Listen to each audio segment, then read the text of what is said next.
Think your family name is pure English stock? Most people do. They see a surname that sounds at home in a village parish, on a church roll, on a headstone in the English countryside, and they assume it got there the old-fashioned way, born on the island. Bred on the island, never left. DNA testing is quietly dismantling that assumption, name by name. It turns out the English Channel was never the barrier we thought it was. German immigrants translated their names, port clerks mistranscribed them, and census takers finished the job. The result is a layer of hidden German heritage, sitting directly underneath some of the most common English-sounding surnames in the world. Today we are counting down 15 of them. Count how many you recognize. Say the name Smith, and nobody blinks. It is the most common surname in the English-speaking world. So ordinary, it has become almost invisible. The default name, the placeholder, the one detectives use when they need a fake identity. It sounds like it was carved into English soil before the Romans arrived. But pull back the spelling and something else is there. Smith is, in a significant number of family lines, a renamed Schmidt. The two words mean exactly the same thing, a worker in metal, a man at the forge, but one of them crossed an ocean wearing English clothes. During the peak waves of German immigration and the anti-German sentiment that flared through both world wars, thousands of Schmidt families quietly dropped the hard Germanic consonants and softened their name into something a neighbor would not question. Modern Y-DNA testing has caught them. Genetic clusters linking English-speaking Smiths to family networks in central Germany turn up with a frequency that goes well beyond coincidence. The forge was the same, only the spelling changed. Miller is another name so thoroughly embedded in the English-speaking world that questioning it feels almost unreasonable. Every village had one. The man who ran the mill, who ground the grain, who kept the community fed through the winter that was the miller, and his occupation became his name, and his name became his children's name, and so on down the centuries, until nobody thought to ask where it started. The answer, for a striking number of American and British Miller families, is Bavaria, or Baden-Württemberg, or somewhere along the Rhine where the same man was called Müller, and the umlaut above the U was the only thing separating his identity from the English version waiting for him on the other side of the Atlantic. When Müller families arrived and clerks recorded what their ears heard, the umlaut vanished and the spelling flattened into Miller without ceremony. If you find a DNA match with a Müller family in southern Germany, that is not a coincidence. That is the original name surfacing after generations underwater. Myers looks thoroughly British. It has the feel of an old English county name, the kind that belongs on a solicitor's brass plate or a village green war memorial. Nothing about it raises a flag. And that is precisely what makes it one of the more complete disguises on this list. The name behind it is Meyer, and Meyer was not a peasant's name. In the German-speaking villages of the Palatinate, a Meyer was a man of standing, a manor farm manager, a local administrator, something close to what the English would call a mayor. It was a title that became a surname by sticking to the family long after the office was gone. When Palatine German families poured out of the Rhineland in the early 1700s, fleeing religious persecution and economic ruin, they carried that name across the Atlantic. On the American side, Meyer picked up an S and lost its continental bearing. What remained was Myers, sitting in the census rolls looking as English as the day is long, while the genetic map underneath it lights up squarely over the German Palatinate. Fuchs is one of the cleanest tricks on this list because it does not look like a trick at all. It looks like an English nature name, the kind that goes back to Anglo-Saxon villages and medieval nicknames, a man who was quick or cunning or red-haired, and the name stuck. That story is true for some Fuchs families, but for a number of others, the name was not born on English soil. It was translated directly, in a single step, from German. The original name was Fuchs. It means fox. Exactly fox. No ambiguity, no interpretive leap required. When Fuchs families arrived in Britain or colonial America, officials did not attempt to render the German phonetics into English spelling. They simply wrote down the English word that matched the meaning. The family became Fuchs before they had unpacked their trunks. British families carrying this name and tracing deep paternal lines frequently turn up Y chromosome haplogroups concentrated in Germanic populations markers that have no business being there if the name were purely English in matter-s. Origin. Baker is the name that almost got away clean. Unlike Fuchs, which required a conscious act of translation, Baker slipped through on pure sound alone. The German name was Becker. It means exactly what Baker means, a man who bakes, a man who works the oven, an occupational name attached to a trade that every community in Europe needed. When a Becker family arrived at an English port and an official asked for the name, what the official heard, filtered through a regional accent and the noise of a crowded dock, was close enough to Baker that the pen moved without hesitation. No translation was needed, no deliberate anglicization was required. The sounds did the work themselves, and the clerk wrote down what his ears gave him. There is no strange spelling left to raise a question, no awkward consonant cluster to make a researcher pause.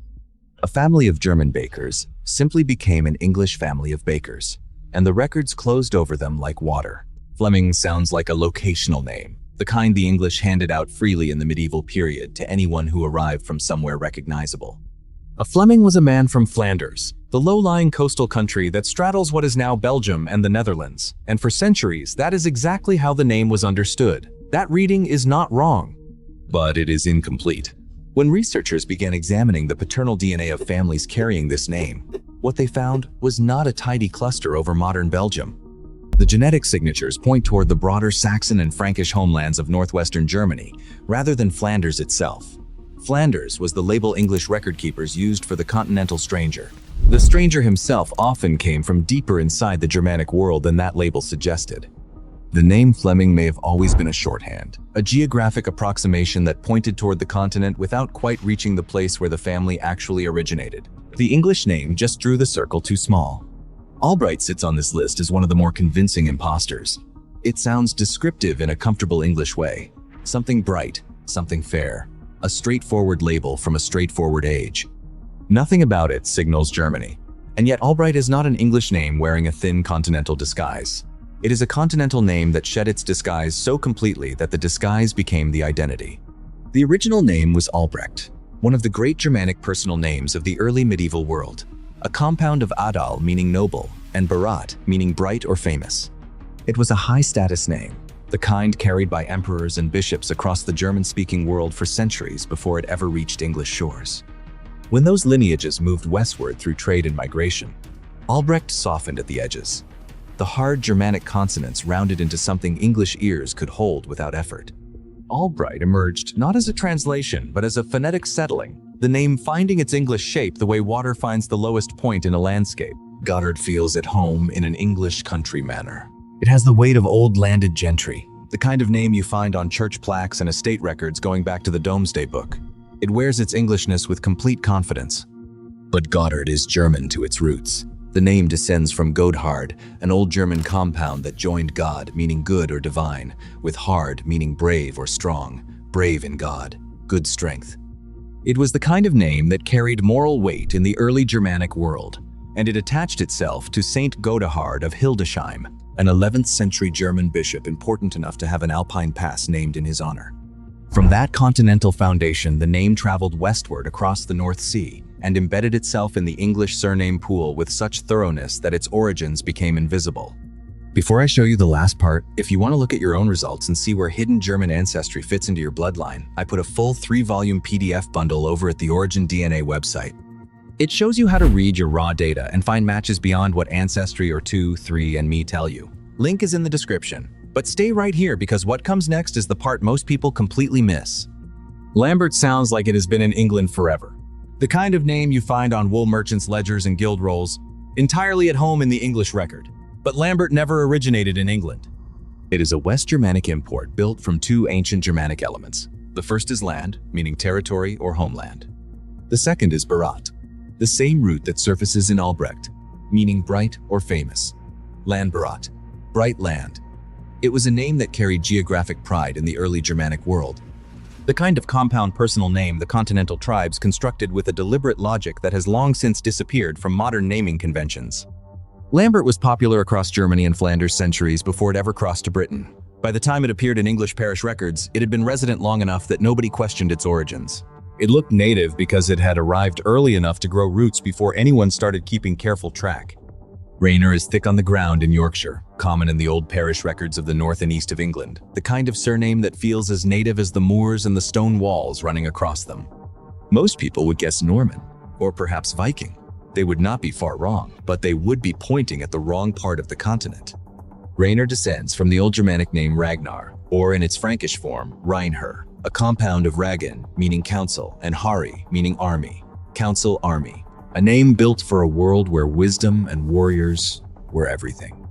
It was in heavy use across the Saxon homelands of northern Germany, long before it reached Britain. And when it arrived, it came wearing the identity of whatever migration wave carried it, Norman, Viking, or earlier Saxon, so that the Germanic origin became folded inside a more recent historical label. Why DNA testing on Rainer families today traces the paternal line straight back to the Saxon North German plain. Howard is one of the great aristocratic names of English history. The Dukes of Norfolk have carried it for centuries, and it sits at the very top of the English peerage with the kind of authority that makes it feel immovable. It is the last name on this list that anyone would suspect of hiding a continental secret. The linguistic work on the name points to Old German origins running through at least a major branch of the family tree. One line connects it to Hugihard, a Germanic compound meaning heart brave, built from Hugi meaning mind or spirit, and hard meaning strong. Another connects it to Haward, meaning high warden, a title that Germanic descended elites brought across during the centuries of heavy continental contact surrounding the Norman conquest. Either route leads back to the same place. The name that became synonymous with English noble power was itself a German import. The dukedom is English. The name underneath it is older, and it did not start on an island. Henry feels more English than almost any name on this list. 8 kings of England wore it. The most famous of them reshaped the church, dissolved the monasteries, and stamped his personality so completely onto the 16th century that his name became inseparable from the idea of English royal power. And yet Henry is German from its first syllable to its last. The name descends from Heimeric, an old High German compound that joined Heim, meaning home or estate, with rich, meaning ruler or powerful. Ruler of the home, master of the estate. Heimeric softened as it traveled westward through the Frankish courts and into the Norman aristocracy, arriving in England after the conquest in the French smooth form that eventually became Henry. The Germanic bones were already buried under French pronunciation by the time the first English king adopted it. Paternal DNA testing on Henry family lines today frequently returns strong continental West Germanic markers, the chromosome-level signature of a name already ancient in Germany before England had kings to name. Harvey has the feel of a West Country English name, comfortable in fishing villages and market towns, thoroughly island-born. It also carries a strong association with Brittany, which has led many researchers to file it under Breton and move on. That filing is not incorrect, but it is only half the story. Harvey traces back to the ancient Germanic name Herview, a compound built from her, meaning battle or warrior, and view, meaning worthy or able, battle-worthy. A name constructed for a world that measured men by what they could do in a fight. Herview traveled into the Breton cultural world during the period of heavy Frankish influence on the peninsula, when Germanic-speaking Franks pressed their naming conventions into the Celtic west of France. From Brittany it crossed to England with the Norman conquest and the Breton knights who fought alongside William, embedding itself in the English surname pool, carrying a Breton label that obscured the Germanic framework underneath. The battle in the name was German before it was ever Breton or English. Joyce is a name most people file under Irish without a second thought, and the Irish association is real and well documented. It belongs to one of the 14 tribes of Galway, the old merchant families who dominated that western city for centuries. What tends to get left out is where the name came from before it arrived in Ireland. Joyce does not have a Gaelic root. It derives from the ancient Germanic masculine name Jossi, sometimes written Jodicus, a name that circulated among the continental Bretons and the Franks, the Germanic-speaking people who shaped the medieval world from their heartland in what is now Western Germany. Jossi traveled through Brittany and Normandy before crossing into Ireland with the Anglo-Norman settlers who arrived in the 12th century.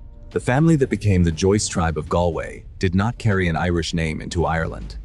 They carried a Germanic one, worn smooth by centuries of Frankish use, that took root in the west of Ireland and grew so deep it eventually looked as though it had always been there. Leonard is the kind of name that asks no questions and invites none, common enough to feel unremarkable, old enough to feel native, the sort of name that appears on school registers and war memorials without ever prompting anyone to wonder where it started. It started in Germany. The name comes directly from the Old High German Leonhard, a compound that joined Leo, the Latin borrowing for lion, with hard, meaning strong or brave, lion-hearted, strong as a lion. It attached itself to Saint Leonard of Noblac, a 6th century Frankish nobleman turned hermit whose cult spread across medieval Europe with remarkable speed, carrying the name across the Channel into England. By the time Leonard appeared in English parish records, it had been laundered through centuries of French and ecclesiastical use. The Germanic Leonard rounded into something that felt at home in English mouths. The name became English by devotion while remaining German by construction. That is the pattern across all 15. The spelling changed, the blood did not. 15 names, 15 different routes across the same stretch of water. Some were translated word for word by clerks who knew exactly what they were doing. Some were misheard at a dock and never corrected. Some arrived wearing Norman or Breton clothes that hid the German frame underneath. And some shed their umlauts deliberately, quietly, during periods when a German name was a liability and an English one was survival. The English Channel was never a wall. It was a crossing, and it was crossed continuously for 1,000 years. Your surname may be the oldest German document your family owns, sitting in plain sight on every envelope and every piece of mail that has ever carried your name. The DNA does not lie. The spelling was always the disguise. Most people look at their DNA percentages and stop there, missing the real story. Over at the Origin DNA, I built a 3-volume PDF guide bundle to fix that. It shows you exactly how to analyze your raw data, break down matches, and trace your deepest ancestral roots. The link is right at the top of the description. Click it, grab your copy, and I'll see you in the next video.